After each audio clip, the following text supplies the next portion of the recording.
ډېر محترم او عزتمند مسلمانانو، نن یوې خاصې وظیفې سره ستاسو په خدمت کې حاضر یم. وظیفه چې کوم دی هغه د سورت فاتحې وظیفه ده او یو ناشنا طریقې سره وظیفه د مسلمانانو. سورت فاتحه په قرآن کې یو طاقتور سورت دی. الله جل شانه د مؤمنانو مسلمانانو دپاره نازل کړی دی چې دې صورت کې الله جل شانه ډېر تاثیر ږدلی، ډېر زیات قوت یې پکې ږدلی. هغه قوت د حاجتونو د پوره کېدو دپاره او د بیمارۍ د ختمېدو دپاره مسلمانانو دی. نو زه چې ته په کومه طریقه ښیم په دې طریقه باندې تاسو دا صورت ووایه انشاءالله چې الله جل شانه به ستاسو د زړه مرادونه پوره کړي. دلی جایز خواهشات په الله جل شانه ستاسو پوره کړي. ستاسو په زندګۍ کې چې کوم جمله رکاوټۍ دي، یعنی راجمع شوي رکاوټونه او تکلیفونه دي، نو د هغې نه به تاسو وځئ او یو کامیابۍ سیټ ته به الله جل شانه تاسو بوځي.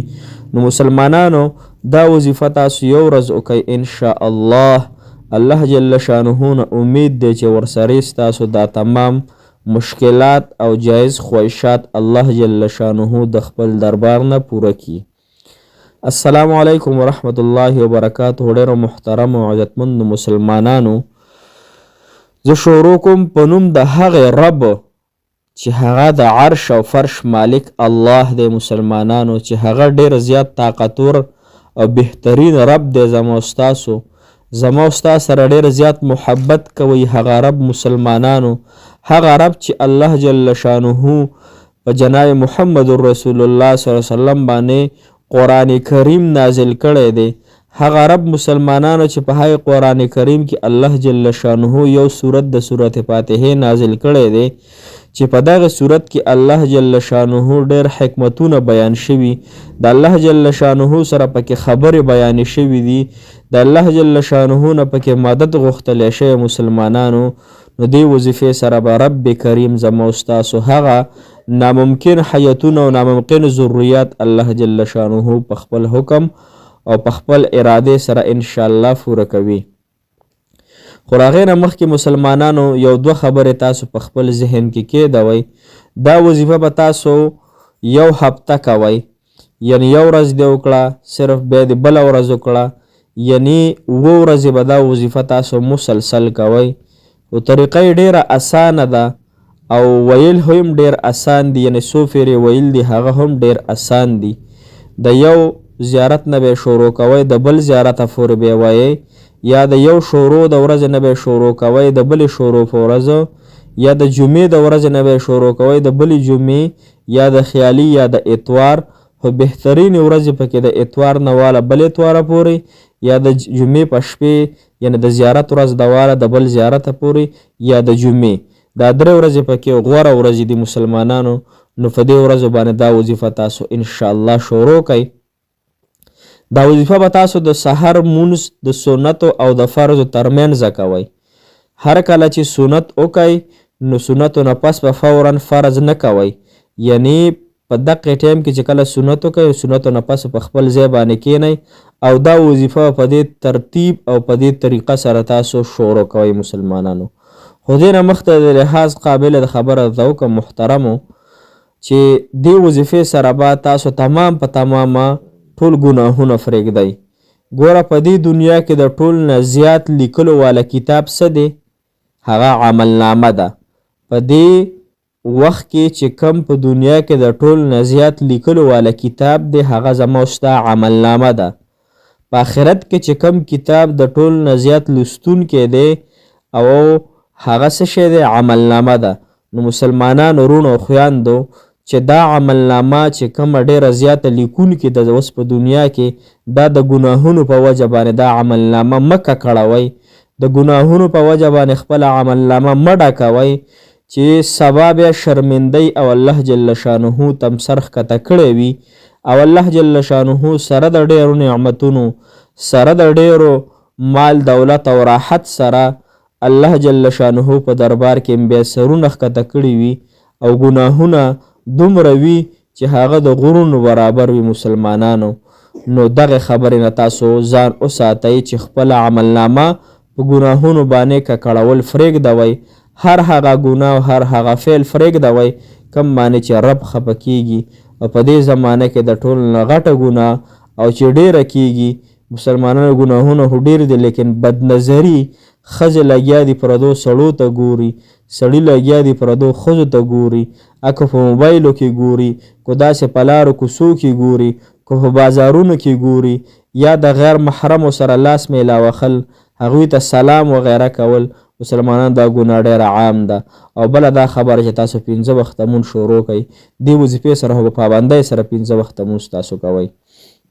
وظیفې سره ته ځو مسلمانانو، هر کله چې تاسو مثال فتور د جمعې په ورځ دا وظیفه شروع کړئ یا د اتوار په ورځ یا د زیارت په ورځ، نو د چې کله تاسو سحر مونځ کوئ سنتو مو کړو، سنتو نفس په دغه خپل ځای باندې کښېنې، خو لږ د وخته وفاسې. هسې نه چې ته دا وظیفه کې او تا نه د سحر مونځ قضا شي، نو دا خبره پکې بیا صحیح نه ده. نو لومبې به ته د وخته فاسې یو هفته د سحر سنت چې تا وکړو، نو ته به لومبنۍ ورځ باندې مثال په طور د اتوار په ورځ باندې یا د جمعې په ورځ باندې مثال په طور د جمعې ورځ شوه، د جمعې په ورځ چې تا د سحر سنت وکړو، نو د هغې نه پس په خپل ځای باندې کښېنې او سورت فاتحه به صرف او صرف اویا مرتبه ووایې. اویا مرتبه به وې، خو څنګه به وې هغه طریقه راته ښیمه. بیا هر کله چې د خیالي ورځ راشي، خیالي په ورځ تا د سحر سنت وکړو، د هغې نه پس ته په خپل ځای کښېنې او 15 پیرې به سورت فاتحه ووایې. صحیح شوه.